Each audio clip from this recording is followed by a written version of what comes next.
Kemudian ada beberapa kesimpulan dari para ulama. Pertama, dasar agama sudah cukup Al-Quran dan hadis. Ya, adapun mimpi hanya sifatnya kabar gembira. Kalau ada orang soleh mimpi, sifatnya kabar gembira, tidak membawa syariat. Syariat sudah cukup Quran dan hadis. Yang kedua, keanehan-keanehan itu bukan dasar agama. Kalau ada orang punya karomah, kalau ada orang punya kelebihan, itu bukan sebagai dasar agama.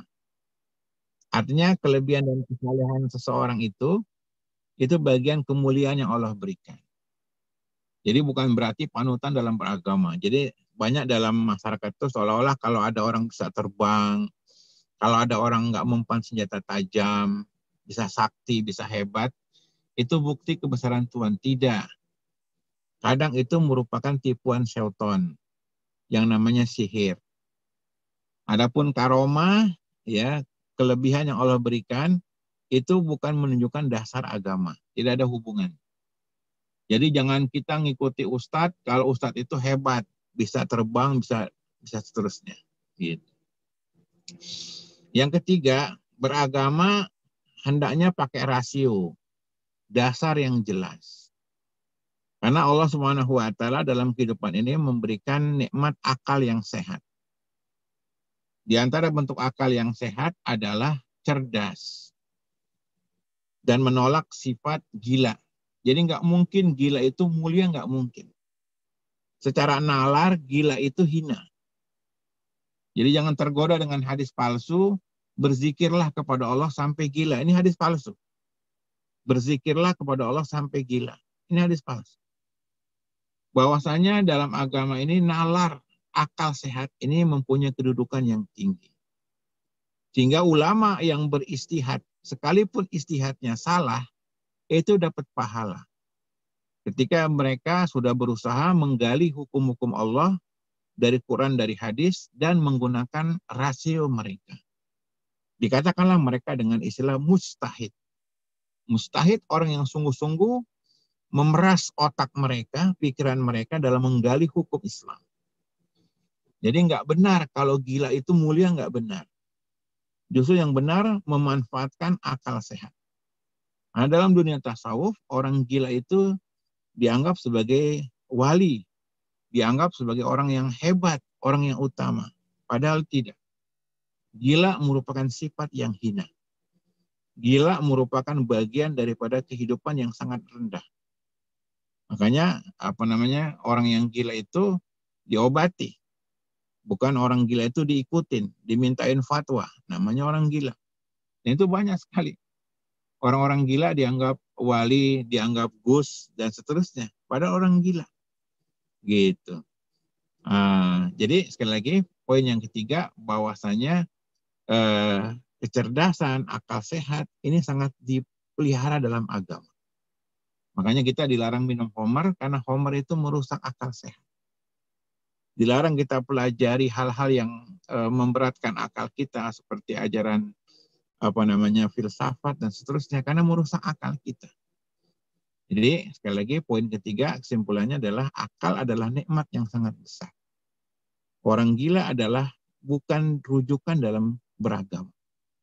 Dalam kehidupan dunia saja orang gila itu nggak ditanya. Kalau mobil kita rusak, ya tanya sama bengkel. Masa tanya sama orang gila? Nah, yang keempat, agama itu sesuai dengan fitrah. Ya, jadi seperti puasa, maghrib buka. Ya, itu puasa yang wajib sebulan Ramadan setahun sekali.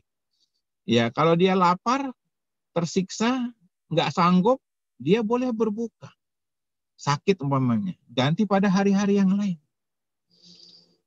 Dalam dunia sufi, syariat itu menyiksa mereka. Mereka nggak boleh kawin, nggak boleh kenyang, mereka harus haus. Dan kalau minum juga nggak boleh minum air dingin, haram. Nggak boleh tidur di kasur. Ini agama harus dengan fitrah. Masa sesuatu yang Allah halalkan kita haramkan? Dalam dunia sufi itu nggak boleh makan daging, makan yang sangat rendah, roti keras, Atau kalau kita ini beras yang sudah kering gitu. Dalam ajaran Sufi diyakini bahwasanya siapa yang senang di dunia akan tersiksa di akhirat. Siapa yang bahagia di dunia dia akan terazab di akhirat. Ini nggak benar. Ini doktrin yang salah. Agama yang fitrah membuat orang bahagia dunia dan akhirat. Seperti doa kita, Rabbana atina fid dunya hasanah wa fil akhirati hasanah wa qina adzabannar. Agama itu membuat pengikutnya, umatnya itu bahagia dunia dan akhirat. Jadi hal-hal yang Allah halalkan nggak boleh kita haramkan. Allah halalkan apa saja makanan kecuali yang haram. Di dunia Sufi itu makanan haram kecuali yang tidak enak. Minuman itu haram kecuali yang tidak enak. Jadi menyiksa diri, ini menyalahi fitrah. Karena orang fitrah itu mencari yang enak. Sebagaimana Nabi seringkali merendam air dengan kurma, ya, dengan madu, itu diendapkan selama sehari di kantung kulit onta, sehingga jadi dingin, gitu, ya, manis dan dingin, sebagaimana riwayat Imam Tirmizi, gitu. Minuman campur madu atau minuman campur kurma. Ini seperti yang terjadi di masa Nabi Shallallahu Alaihi Wasallam. Dibolehkan menikmati fasilitas dunia. Bahkan hukum asalnya fasilitas dunia itu untuk orang beriman, bukan untuk orang kafir. Jadi nggak benar hidup menyiksa diri. Tidak makan, tidak minum, tidak tidur, berzikir terus. Ini menyalahi fitrah manusia. Manusia butuh istirahat, manusia butuh keluarga, manusia butuh bermuamalah. Gitu. Itulah justru manusia itu terangkat dari muamalahnya. Kalau kita menyendiri, kehidupan manusia kita hilang. Jadi kita sama kayak hewan, sama seperti pohon. Kehidupan manusia nampak dalam muamalahnya, seperti pada zaman yang canggih ini.